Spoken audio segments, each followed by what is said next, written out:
తెలంగాణ రాష్ట్రంలో ఎండలు దంచి కొడుతున్నాయి. ఆదివారం అన్ని జిల్లాల్లో 40 నుండి 46 డిగ్రీల వరకు ఉష్ణోగ్రతలు నమోదయ్యాయి.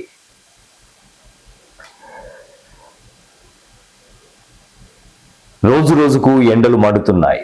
ఉదయ బాణుడి ఉగ్ర రూపాన్ని తట్టుకోలేక ప్రజలు విలవిలలాడుతున్నారు. భారీగా పెరుగుతున్న ఉష్ణోగ్రతలు ప్రజానికాన్ని తీవ్ర ఆందోళనకు గురి చేస్తున్నాయి. వరంగల్, భూపాలపల్లిలో ఆదివారం 46 డిగ్రీల ఉష్ణోగ్రత నమోదవడంతో రాష్ట్రంలోని అన్ని జిల్లాలకు వాతావరణ శాఖ ఆరెంజ్ అలర్ట్ జారీ చేసింది. మండుతున్న ఎండల బారిన పడకుండా ప్రజలు అప్రమత్తంగా ఉండాలని వైద్యులు సూచిస్తున్నారు.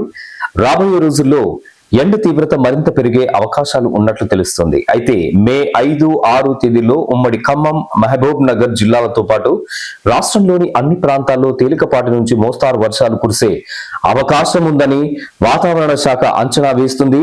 ఏది ఏమైనప్పటికీ ఎండల తీవ్రత అధికమవుతున్న నేపథ్యంలో ప్రజలు, ప్రధానంగా కార్మికులు తగు జాగ్రత్త చర్యలు చేపట్టాల్సినటువంటి అవసరం ఎంతైనా ఉంది.